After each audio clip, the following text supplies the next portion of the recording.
Hi, this is Clarissa with Zipology, and we have a fantastic selection of tea, teaware, and various other items. Currently, we are offering a huge 25% off sale with Christmas in July. Come check us out on Facebook at E.I.T.H.R. That's E.I.T.H.R.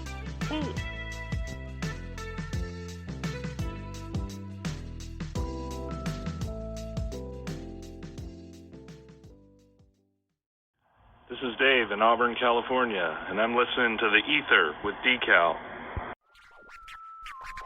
When Decal walks into a room, there is two elephants. One be the topic, and the second. Well, ladies, you know what it is. You're listening to Decal, and this is the E.I.T.H.R. podcast.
Happy Monday afternoon or evening, wherever you're at on the planet Earth. It's your boy Decal here, hosting the E.I.T.H.R. podcast from Northern California. I hope everyone had a very good weekend. My weekend, thank you for asking. It was very eventful. Very productive, and I was able to I'll just say change some lives for the better. And that's kind of what, the whole purpose of being on this world is. To make it a better place than it was when you got here.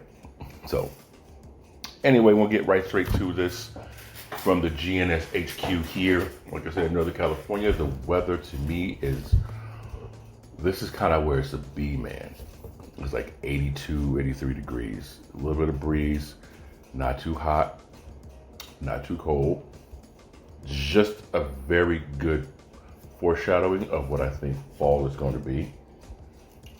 And I'm with that. I'm 100% with that. So I want to give a shout out to a couple of the sponsors to the E.I.T.H.R. podcast. And shout out to Mild Clothing Line, obviously.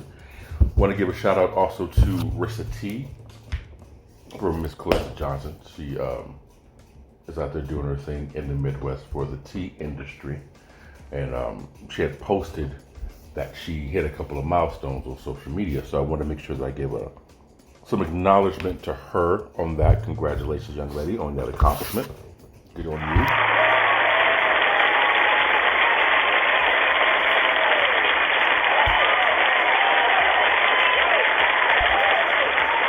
And I also want to give a shout out to the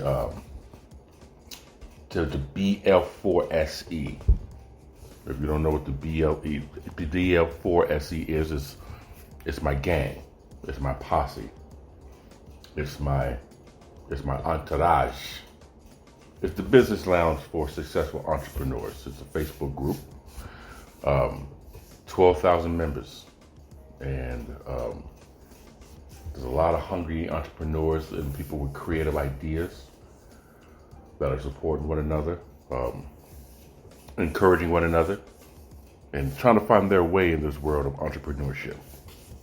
Whether it's their full-time thing or something on the side they want to do to supplement, or the place that you think you may possibly want to go to get some inspiration on what you may want to get yourself into down the line as a fallback plan, it's a beautiful place to go to. So if you go on Facebook, search Business Lounge for Successful Entrepreneurs. See if you can join. And if the CEO, founder, designer, creator, chairwoman decides to allow you to come in, Sherelle will allow that to happen. So I want to go ahead and give that out. Social media, since we're speaking about social media, you're more than welcome to follow us on Instagram or on Twitter. The handle is the same. It's the E.I.T.H.R, E.I.T.H.R. And I spell it out because everyone has different phonetic skills when it comes to sounding and spelling. And I've had quite a few people look for it and they couldn't find it, especially when they're looking for it on the different platforms for their podcast. So I have to spell it out for you guys and make it a little bit easier. Also, you can follow the parent company on social media on YouTube. So in case of whatever reason you happen to not be able to finish the rest of the podcast, or in days that you're like, well, you know what, I want to see what other episodes that he has done in the past, go to YouTube and search THE GNS Inc., parent company. Once you go there, you will see all 30, count them now, 30 episodes of the E.I.T.H.R podcast. So I'm a little excited about that. So I want to go ahead and give a shout out to that one. Anyone who listens knows we love to start this thing off with giving some motivational, inspirational suggestions along with the shout out. So it's going to kind of be a combination of both on this one. And I want to give a shout out to those who are making the attempts, man, to change their lives or, start something new, something that they've never done before, whether it's a new career move or if it's a new position within your career. I know psychologically at a certain age, we've done things for so long, a certain method, a certain way, it becomes second nature. It becomes a habit. Well, when you make a transition into something else, ladies and gentlemen, the brain tends to try to relate what you're learning and compare it, relate it to what you know, and try to make some type of a connection of how to relate the two. And sometimes that slows down the process for some people, especially if there is no connection for them immediately. So sometimes things move slow. An example, I was in Safeway earlier today, doing some shopping. And you could tell the cashier that was ringing everybody up. Cashiering was new to him. He was very foreign. You could tell that he may have done it a couple of times, but not enough to know exactly how everything works. And so, naturally, what happens with this, you get individuals who get really, really anxious, get very, very, how should I put it? Nervous. And so when they get nervous, they tend to mess up a lot. And if they mess up, then, it kind of throws everything off for them. So this particular individual, you can see that he really wasn't feeling too good. And people with the line started to build up a little bit. And so people were making comments, people were making, I wouldn't say very supportive remarks, but it wasn't helpful. And you could tell that he was getting very, very uncomfortable with how everything was turning out on the at the register. But luckily, there was an individual, me, who understood what was going on because you can read the room, and kind of just reassured him, hey man, you're good. And he's looking at the product that I had on the counter, on the conveyor belt, and he's trying to figure it out. And so I'm like, okay, that right here is this, these are potatoes, that's that's a squash, and I'm kind of giving him the name of it, so he knows how to search up on the register. And people in line, you can tell they're getting very agitated with them. Because we're in a very impatient world. So you could tell that when I told him, hey man, I can understand, best of luck, don't worry, you're going to get it. We all been through it. This is the rough part. But, being thrown in the fire, either you're going to burn or you're going to cook. So right now you're feeling the heat. So don't let it burn you. Just find your right temperature for you, and you'll start cooking in no time. And so you can tell that he appreciated the words of encouragement that I gave him, which is fine because every now we need it. So shout out to everybody who's doing something new. Listen, it's brand new. You don't know shit. You don't know it. You're learning it. You're trying to figure it out. You've been in this department for X amount of months or X amount of years, and then you get promoted to this department over here. Those departments may be very similar, or they could be completely opposite of one another. Either way it goes, it's a learning curve. So, don't put so much expectations. Don't put so much pressure on you learning something new. You're going to get it. The people around you, they have been in that department that you just transferred to probably as long as you were in your previous department. So a lot of that's going to be second nature to them.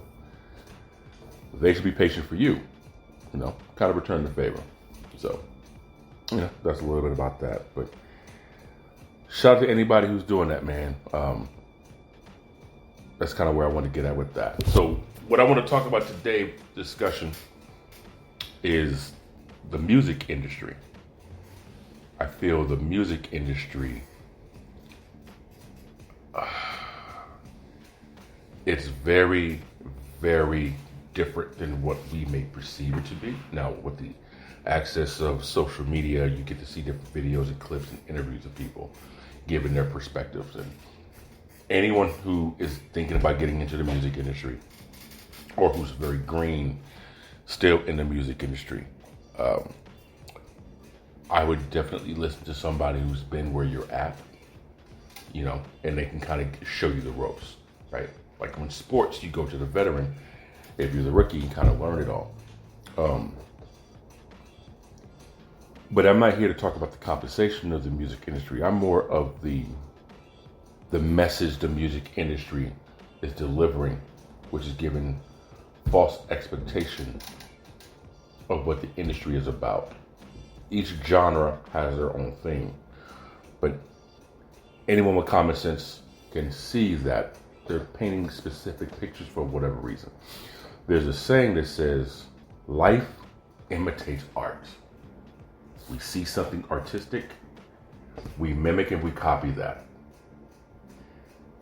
The suits in the music industry, according to rapper Paris out of Oakland, California, who's been around since the 90s, for Scarface Records. He says most executives would come with the perspective that art imitates life. Art reflects what it sees in the world. It's a yin and a yang, in my opinion. Because I do believe we imitate what we see. Think about when someone goes to theater, when someone goes to a museum, when someone goes to any type of art gallery or some type of auction. You see a piece of art, you're impressed by it. So you may possibly start to change your hair to look like that. You might change your apparel and clothing to look like that. You see a movie, you see a character in that film that either you relate to or that you idolize, and you attempt to dress like her, to walk like her, to talk like her, right? You're imitating the art that you see. And what happens is, the industry sees how we're responding to that art. And so naturally what they're going to do is they're going to continue to provide more art of that nature, because that's what the people want, quote unquote. When it comes to music, it's kind of a different toll, right? Let's go with the, let's go with the obvious. Let's talk about hip hop. Let's talk about rap music, right? In previous episodes, I've always said to people, man, if you can't relate to somebody's situation, you have no way. You have no right to judge it. You have no right to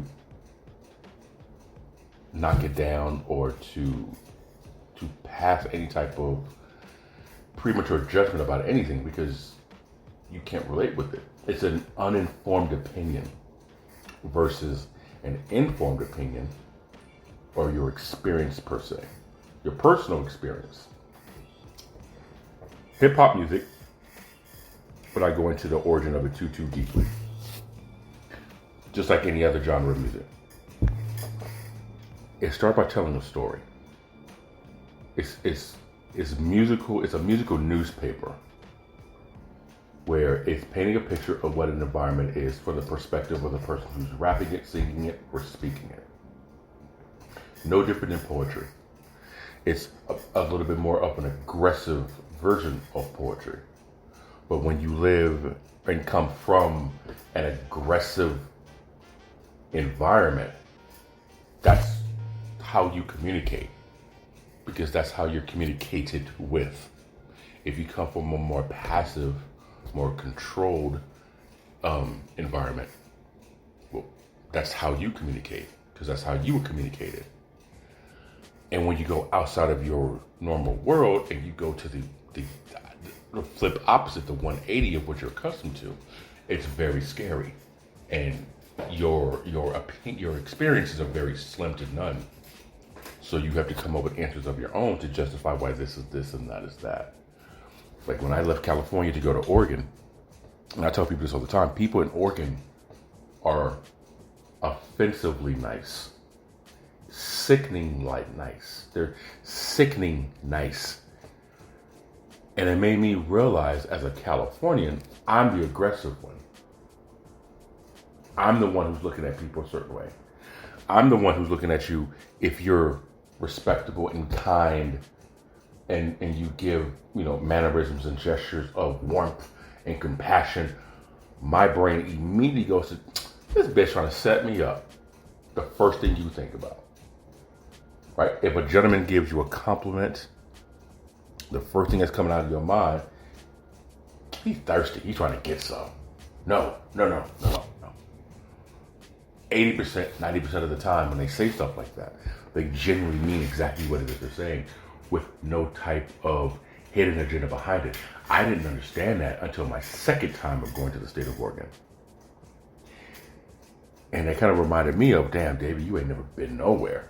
Like, you ain't never been outside of nothing. All you know is aggressive environments and how to either maneuver around them, maneuver in them, or stay away from them. Simple as that. So when we come to, hip hop, rap music, it comes from an aggressive environment. And it doesn't matter your color, you're in that environment, that's what it is. It's dog eat dog, right? You either kill or survive. Kill or be killed. That's a metaphor for those who's listening. You don't literally do that, even though some circumstances it comes to it for some people. Not justifying it, but the metaphor is you either kill or be killed. You either do or you don't. Right? You either move or grass grows under your feet. Simple as that. So you have to constantly be on the aggressive, on the movement, on the aware. And you are always looking out for somebody attempting to take advantage of you. Right? So the music reflects all that. What happens is when you get individuals who aren't accustomed to that language, who are not accustomed to that environment, they're not accustomed to that surrounding, they hear it, it immediately becomes offensive and it immediately becomes threatening. It's because it's aggressive. You don't understand it. You can't relate to it. But there's a whole demographic of people who can relate to it. There's a whole group of people in every single town, city, county, state, coast that can relate to these stories. Maybe not specifically, but they can attach it to where it does fit where they come from. So with the record industries, they pump that out. Now, there are plenty of rappers and hip hop artists that don't use foul language. The first one that comes to my mind is Rakim. I don't think Rakim has ever used profanity on record. I don't even think he used profanity in private. Rakim probably have stubbed his toe and slammed his fingers in car doors and still ain't cursed word. So that man never used profanity from any song I've ever heard of him. Before he was an actor, Will Smith. Will Smith never used profanity in any of his music. Now he used it in his films, but he never used it in his music. Right? There's plenty of artists who are conscious and woke, but you don't hear them on the radio. And the curiosity is to why. And I have an answer for why. And I'm going to tell you why right after this. Most t-shirts are simply cool to look at and or look in. Well, so are ours. But ours also aim to send a message. They aim to put a name on obstacles that once stood in your way and aren't there anymore. Struggles that you turned into successes and crushed. You made it look easy. Shop at mile.today. Mile.today. www.mile.today. A GNS collection.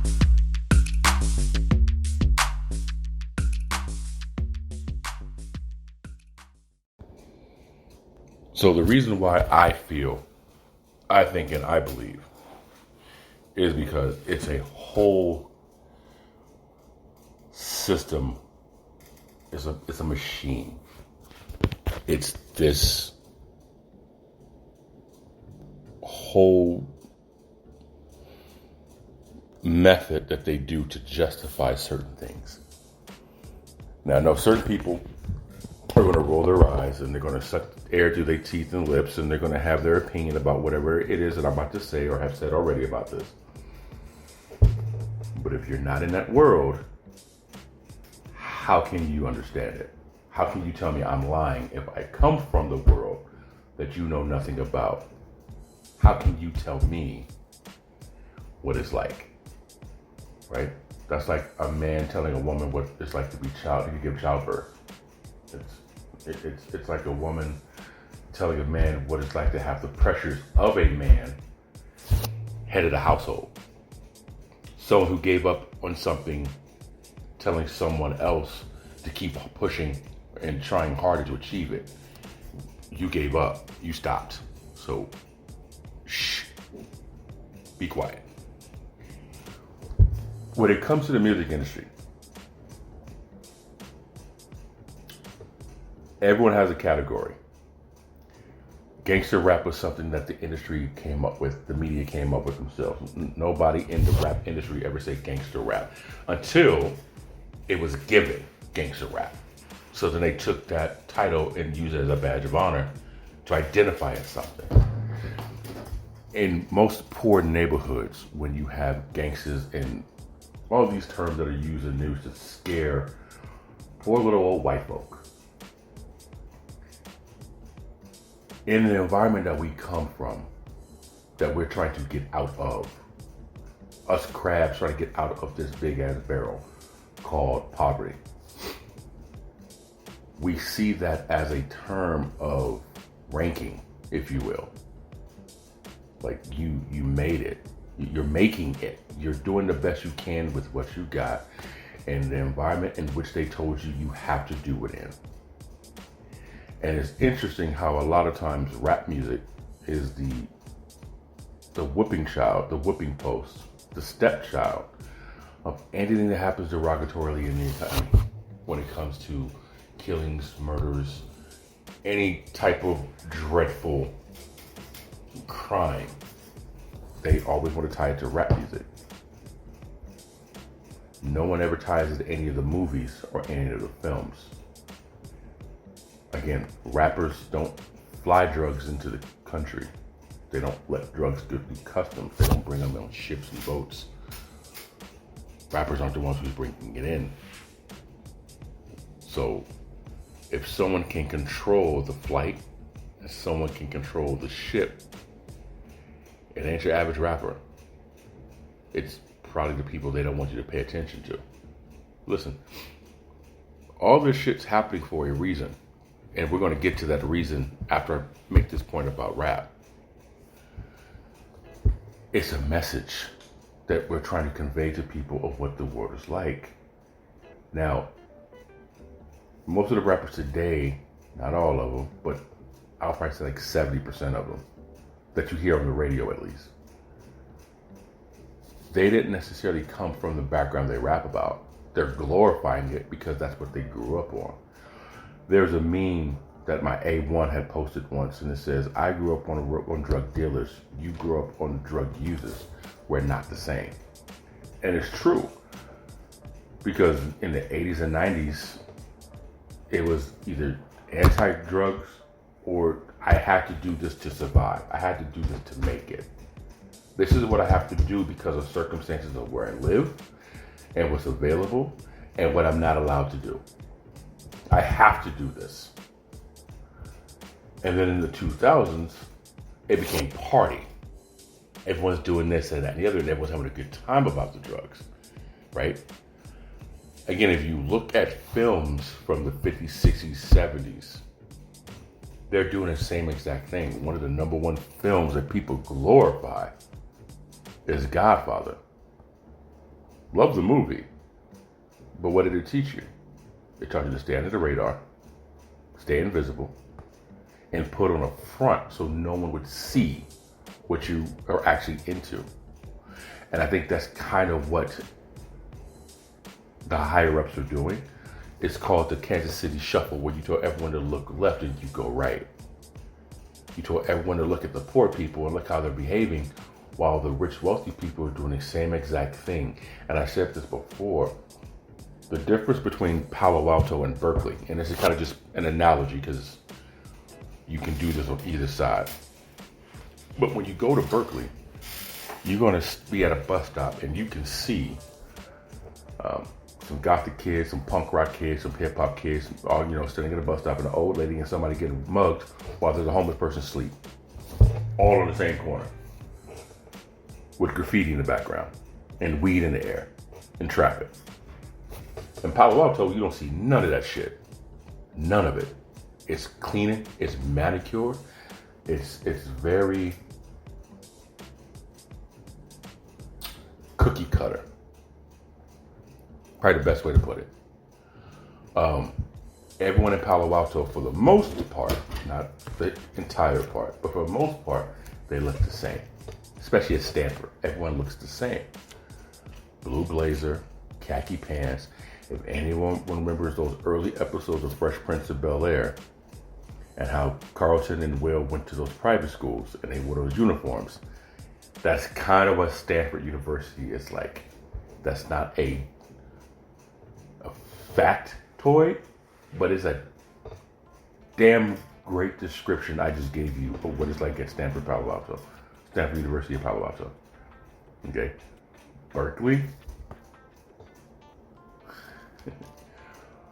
Berkeley's kind of like Sunset Park.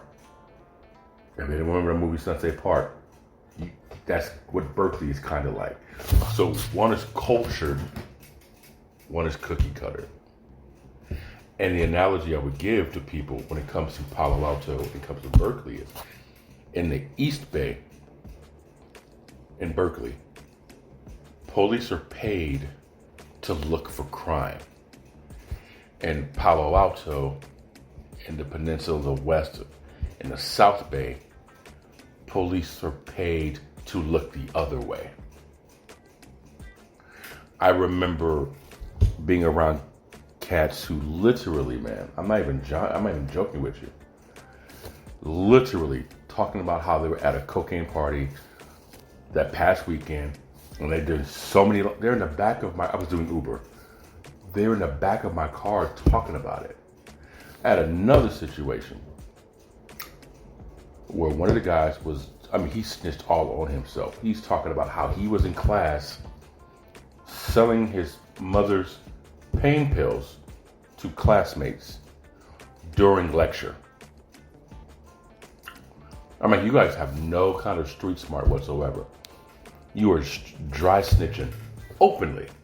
But they come from a world where that doesn't really affect them. They don't They don't see that. Where in the other world, they keep their mouth shut because they don't know who's around and who's who and who knows who. So those two worlds don't really understand each other unless they ever cross and intervene. So with the music analogy that I was making in the beginning, which I know I went on the tangent and I didn't. I'm trying to connect the dots here. When you hear rap music, people in Berkeley who understands that type of world, they get it, they grasp it, they get it. It resonates with them. Because they're right next to Oakland, they're right next to Richmond, so they make sense. People in Palo Alto and Atherton, you isolate yourself from it because they try to isolate you from it. They try to keep you in this bubble. So, I mean, you got Burlingame, you got a little bit of San Mateo, sure. You got Belmont, sure. I lived up in Belmont, it was nice up there. You have San Bruno, right? But the moment you start to get into Redwood City and EPA, the world is different. It's a totally different between those worlds.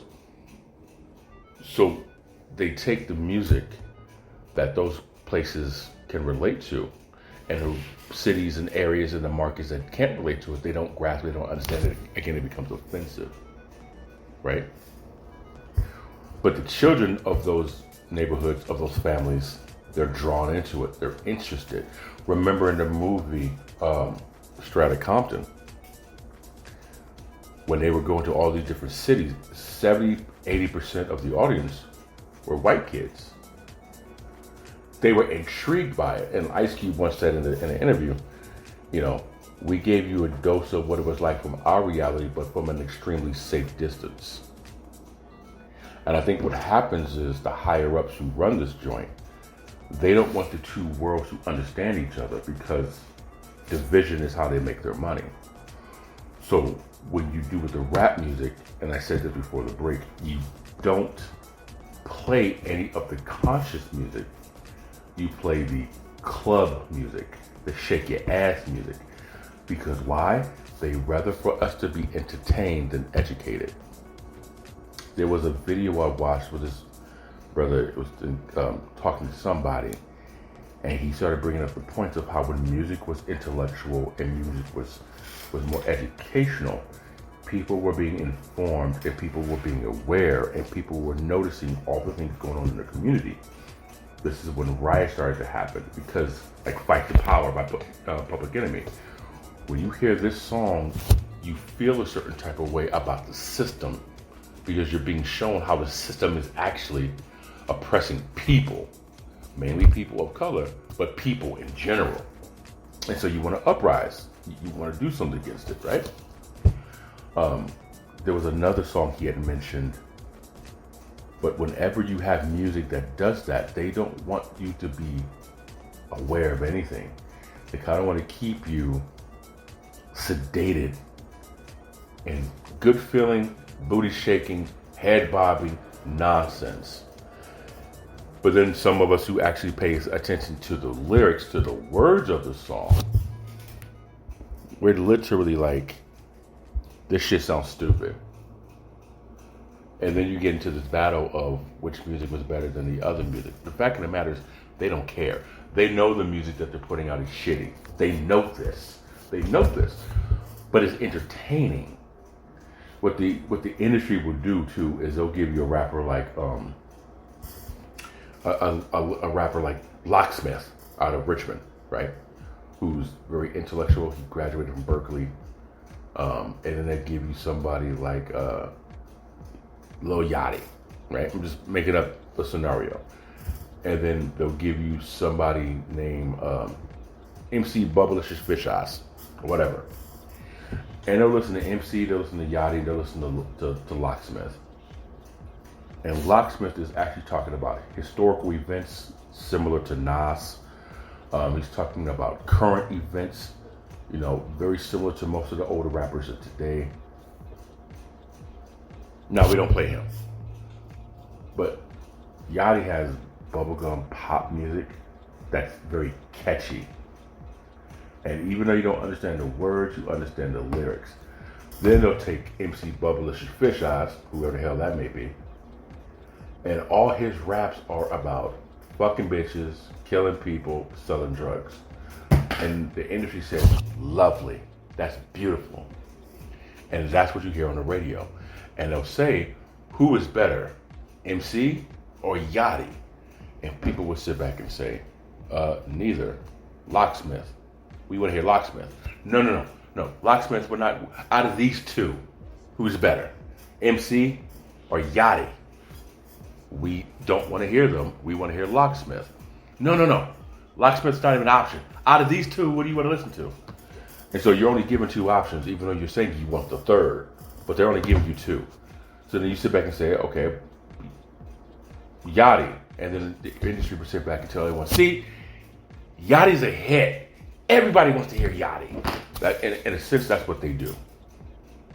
Out of all the musicians that are actually talking about something constructive, positive, encouraging, uplifting, intellectually stimulating, thought-provoking, and unifying, no, they get no radio play.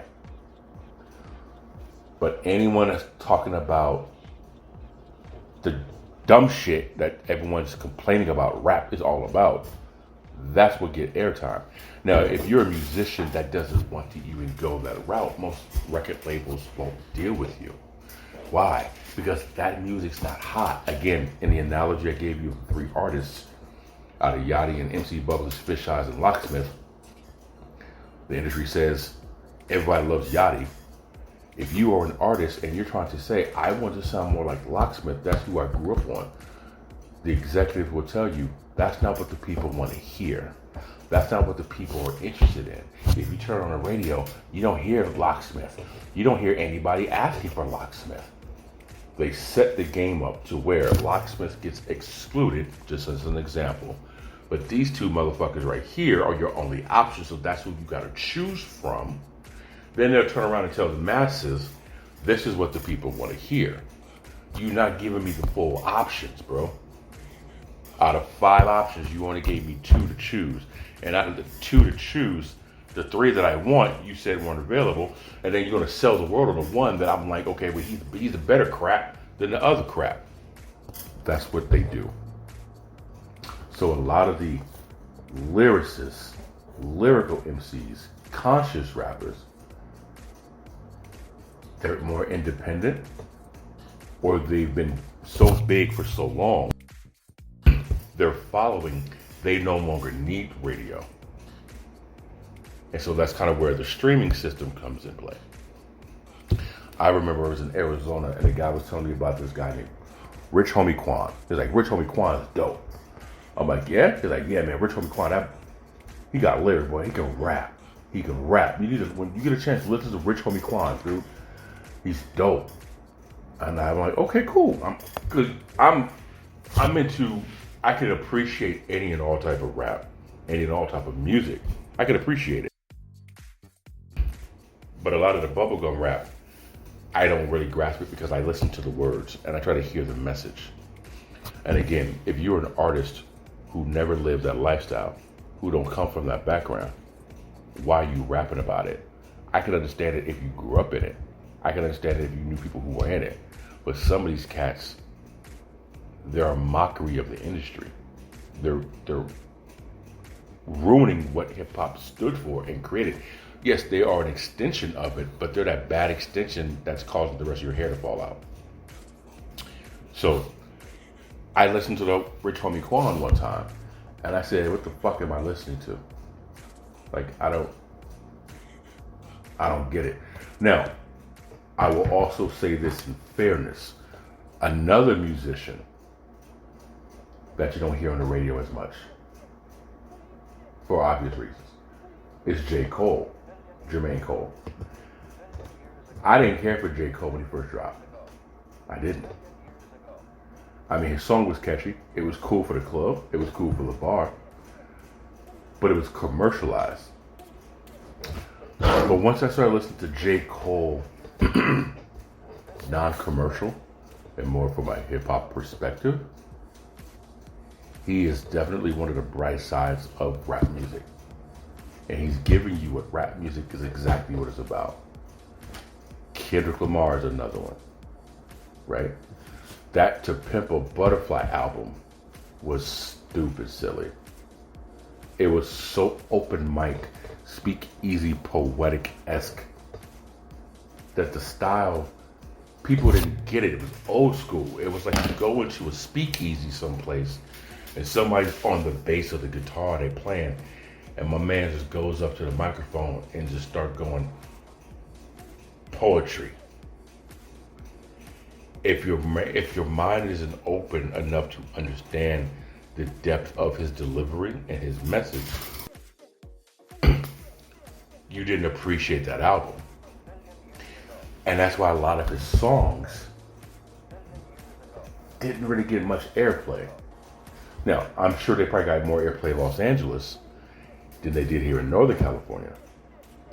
But overall, you don't hear Kendrick Lamar on the radio as much. Again, my man probably says, I don't need the radio. People know who I am. I can just post and make my sales that way. So I get that. I just wish folks who don't understand certain things will learn to be a little more open when it comes to it. Learning, understanding, speaking to those who are involved in what you know nothing about, and asking questions of understanding. Keep in mind too, this is my perspective, this is my viewpoint, this is how I see it. This does not necessarily mean that everyone is going to agree with me, and that is perfectly 100% absolutely fine. But you do need to understand that there's going to be different perspectives and different views, different sides to what it is that everyone has to say. So if you take somebody's one perspective and you take that as the perspective of it just being the end all be all, there's a great chance you might miss out on some things. So always keep an open mind when it comes to stuff, because everyone's experience is different. It's never going to be universal. But again, when it comes to the music industry, they make rap music look so horribly bad. And one of my biggest issues, again, is those when you try to explain to them, have you ever listened to Common? Have you ever listened to King Crooked and Crooked Eye? Have you ever listened to the lyrics of, Guapale? Have you heard Rap City? Have you heard any of these artists? No? Okay. Scarface is one of the greatest storytellers of our time. He, Nas, Hove. But again, if you don't understand it, you're going to reject it. And that's human nature. But I had to set the record straight that on the radio, that's not quote unquote rap. That's the rap that they put on the radio for us to listen to. That's the rap they want us to hear. And I just think that if you can get a hold of somebody who knows the industry, who can give you a history lesson on hip hop, you're going to realize that, damn, it's different. It's very, very different. And because of that judgment of the music industry, people would judge the way someone looks, how they dress. How you dress is how you express yourself, right? If you're feeling good that day, you're going to wear an outfit that shows the world how good you feel. It's common sense. If you're feeling bummy, you're going to dress bummy, right? If you're feeling casual and comfortable, that's how you dress. And, myself, I'm just as guilty of it from time to time. But how people wear their clothing, we judge them. And clothing is an expression of their attitude. It's an expression of their environment. It's an expression of how they feel. And I think instead of judging people, we should attempt to understand what and why, right? And I understand that there's some outfits that turn people off. I get that. But then you have to ask yourself what it is that I'm doing that projects something negative about me. that possibly isn't true. Granted, pants sagging off the ass, I used to do it. I used to do it too. Yeah, it's trendy. I get it. But then I remember my brother once said how it looks, and I remember looking at it. I was like, yeah, that's not cool. That's just is.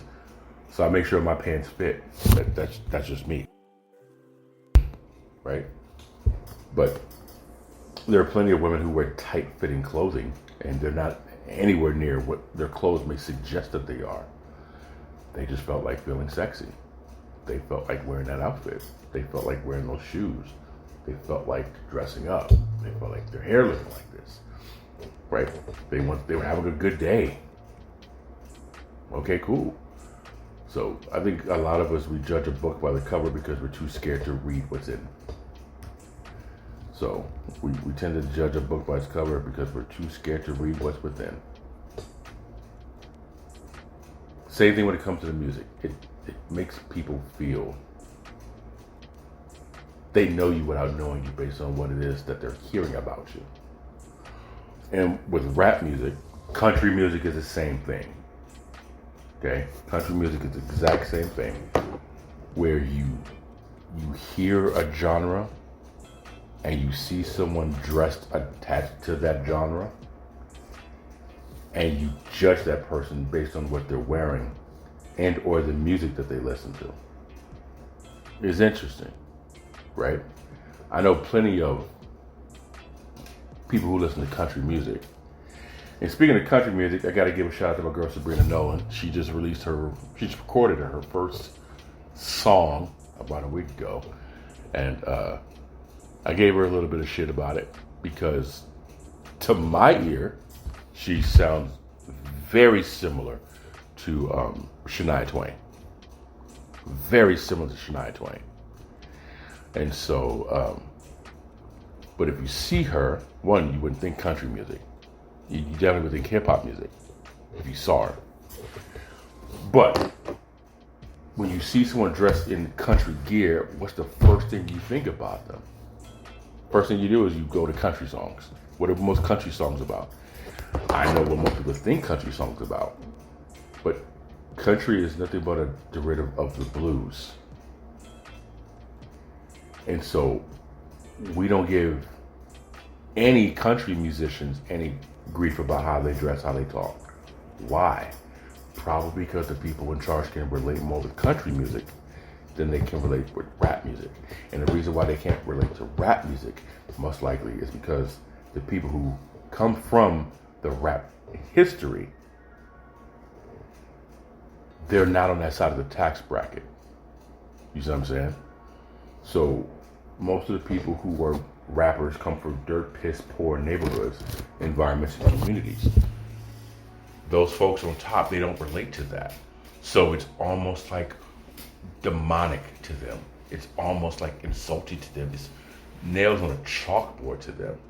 Well, that kind of goes to show that when people of poverty or people on the lower tax bracket attempt to make any type of noise, attempt to make any type of, or get any type of attention about their situation, it's annoying to those folks. It bothers them. It makes them feel, shut up, dribble. Shut up, sing. Shut up, entertain me. No one cares about your problems because you did it to yourself.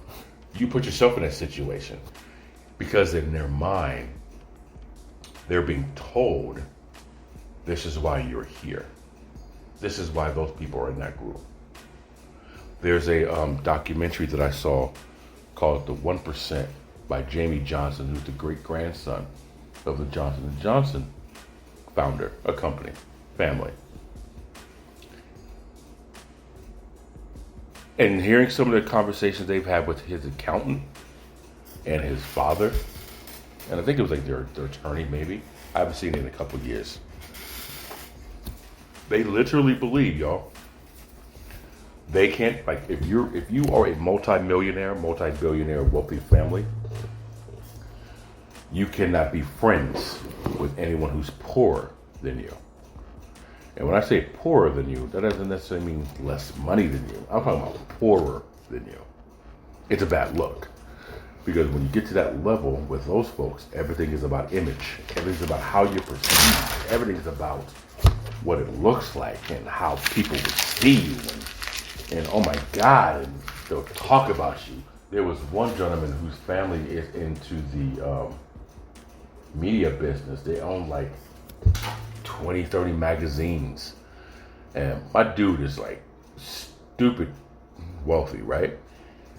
And I remember in his video him speaking about how he was out someplace and he had on these shoes. He liked them. I guess they were comfortable or something. And word got back to his family. And his family was basically saying they're going to cut him out the will if he ever was to do something bad again, because they couldn't dare be embarrassed with him wearing that.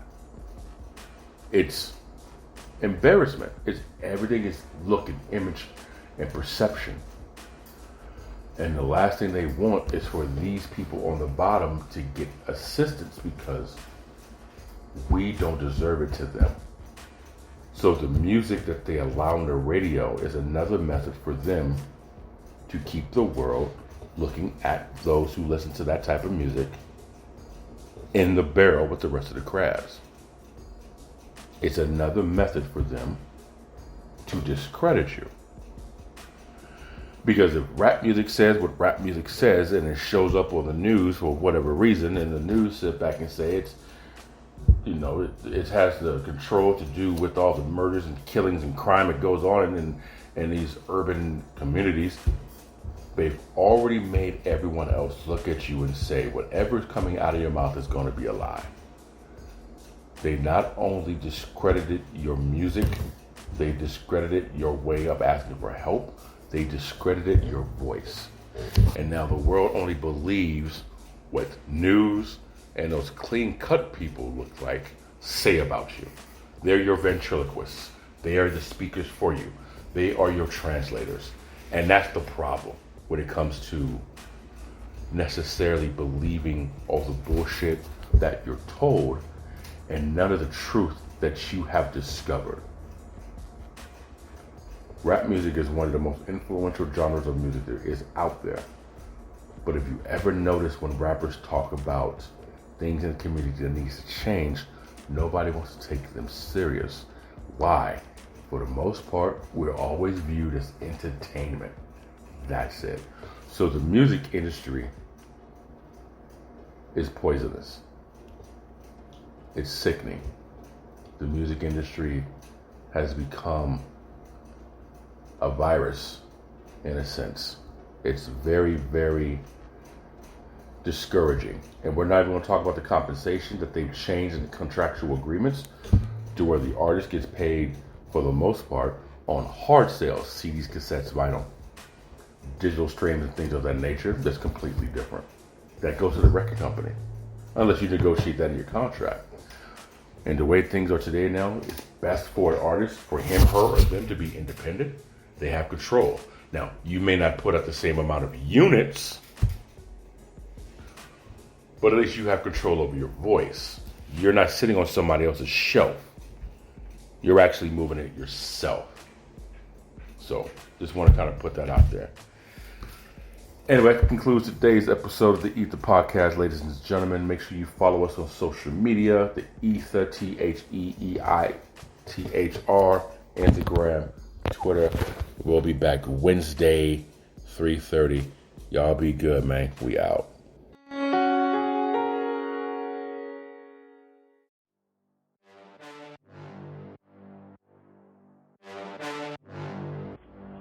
Crush all the struggles and pressures that get in your way, big or small, minor or major. We all are fighting demons that others do not know about. But it's how you handle it that makes it look easy. Shop at Mile.today.